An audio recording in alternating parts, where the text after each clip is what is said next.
So, okay. So what I want to look at today is this very like strange little occurrence that happens. It's we know what happens.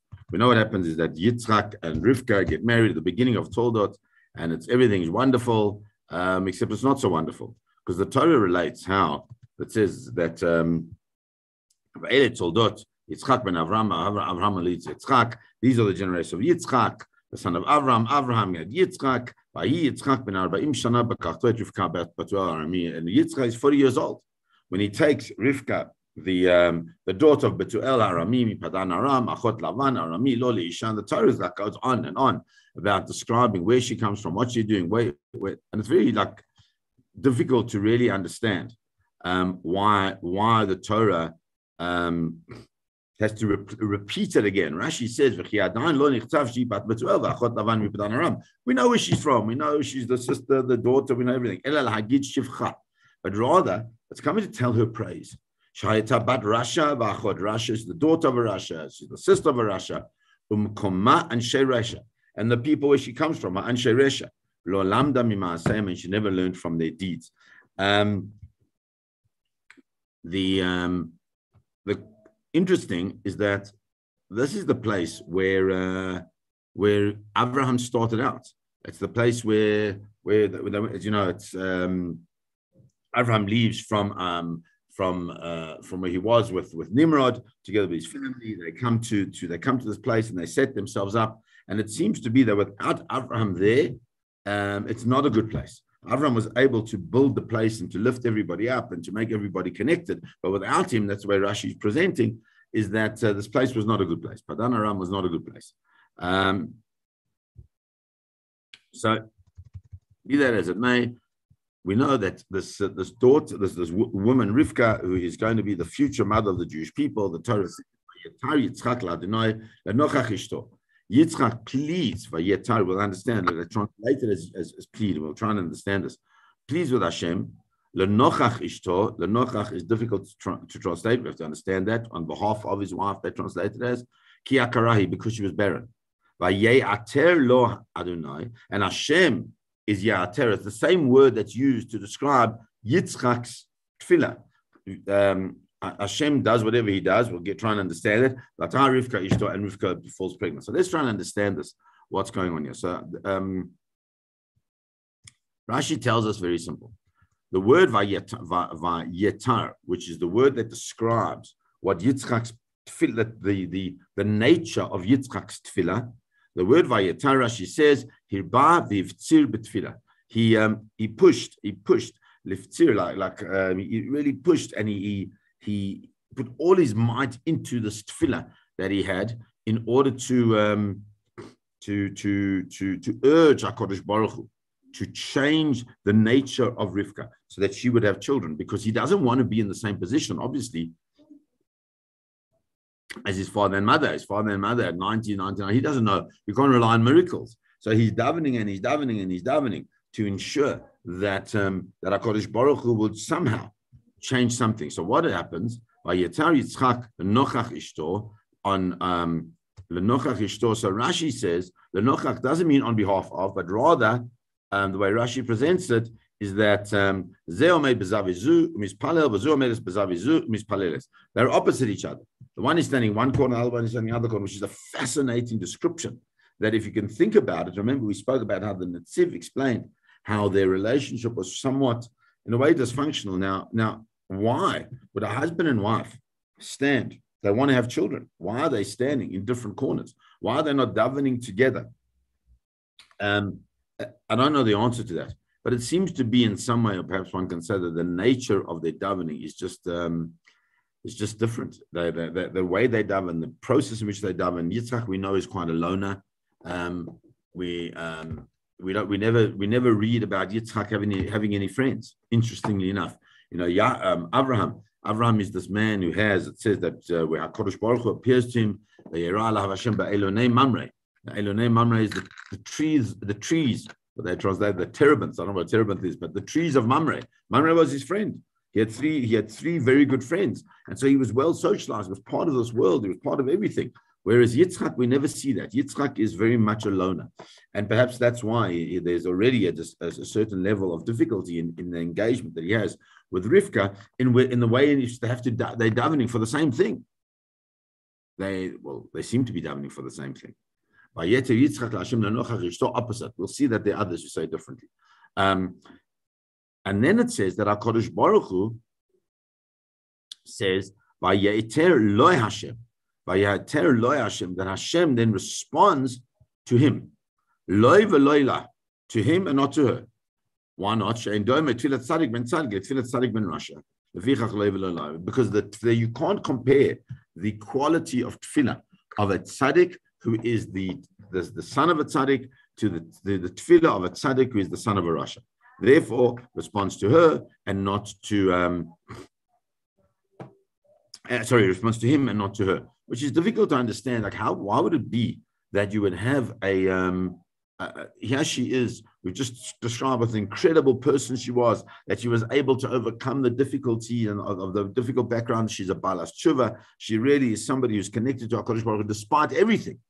So surely her tefillah should be so powerful. But no, even then, the tefillah of the tzaddik of Yitzchak, who is the son of the tzaddik of Abraham, that's even more powerful.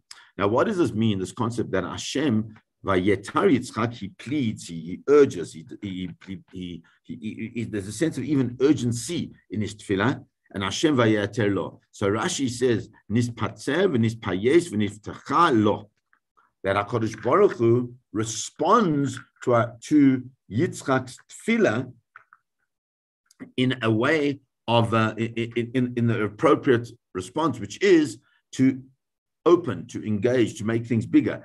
As Rashi says, Kol lashon eser lashon haftzara v'ribui. That's something which opens things up. And he uses different examples as to where this is explained. But what it's clear is that HaKadosh Baruch Hu's initial, desire, perhaps you could say, but his initial engagement with Rivka and with Yitzchak is that she shouldn't have kids. So why shouldn't she have kids? So the Chizkuni tells us very simple. Why shouldn't she have kids? Because we explained it before that in order that the nations of the world won't say in order that the nations of the world, specifically her brother and her father, will not say that, well, her father's passed away already, but her brother and her family will not say that the tefillah that they davened, remember they said rather when just before she left, we spoke about this concept of the this tefillah that Lavan davens for her, that tefillah that should be la'alfei revava, that should become hundreds of myriads, should not asta peru, should not bear fruit, but rather the tefillah of Yitzchak is the one that should bear fruit, and that's why Rivka is an akara. He explains that if you remember from the Netziv, we said that Netziv was very concerned that when we daven that the bracha of anybody, the Torah says, that the bracha of anybody should not be seen as light in your eyes. And the Netziv said very clearly there that the bracha that Lavan gave to his sister is a bracha that we were very scared of, because within her very nature there is the penchant to have an evil child, because she comes from Lavan, she comes from Betuel. It seems like it's genetically probable that she'll have this child that's not going to be good. And so therefore, HaKadosh Baruch Hu says the Netziv closes her womb in order that the tefillah that will come from Yitzchak will be miraculous, will create a miraculous opening of her womb. And in the miraculous opening of the womb, because it's miraculous in itself, therefore the nature of the child will not be in b'derech hateva, in the way of the natural way, but rather will be miraculous in and of itself. And so therefore you have a portion of that which is a self, but you also have the miraculous nature which brings the Yaakov into the world, which is obviously is the one that we want, that we'd like to have and to be part of the world that we're living in. Okay, the Torah then carries on. So she now, Batahar Rivka Ishto, Rivka, his wife, now conceives. Why is it so important that it's Rivka, his wife? Why is it not just Rivka? Because you need to understand that Yitzchak wasn't davening for a child. He's davening because he understands that this is the opportunity for him to carry on the legacy of his father to the next generation. Now, the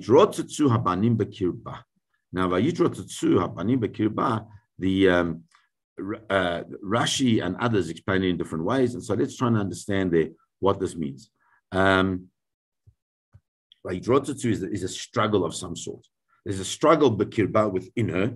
And if she said, if this is the case, what's the point? And so she goes to inquire of Hashem. Once again, there the Netziv is going to point out, you see, who should she have gone to? Who's she going to go to? She can't speak to Hashem directly. She's not a Neviah yet. So who's she going to speak to? She's going to go speak to the holy man of the time. Who's the holiest man of the time is Yitzchak. But you can see she doesn't go speak to him. She goes to speak to somebody else. We'll see what this is. So Rashi says, he says, it's clear that that this possibly is very difficult. So the Chazal explain, K'shehayata oiveret al pitkei Torah shel shem va'ever Yaakov rat mefar case latzeit oiveres al pesach oivet kolom aiste mefar case latzeit.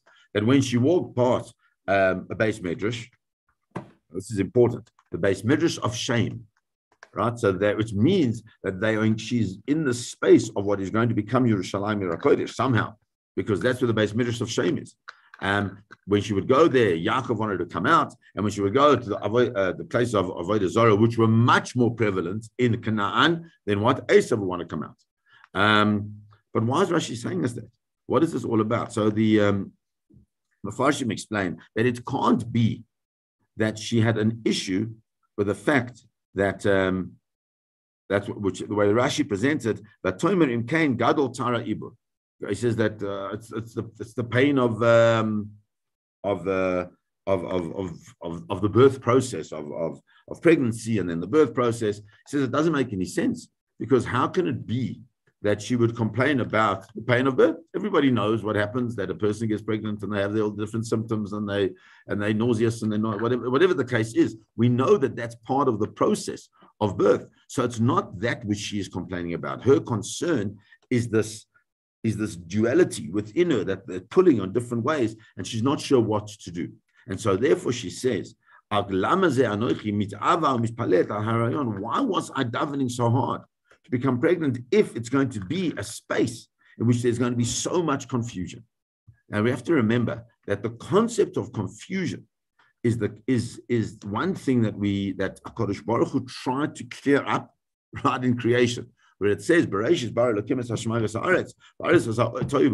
confusion, HaKadosh Baruch Hu brings the light, right? So we don't want to live in a space of confusion. We want to live in a space of clarity. Here she's saying, why did I want this if it's going to just be confusion? It's pulling at both times. What am I supposed to do? So therefore she goes, what?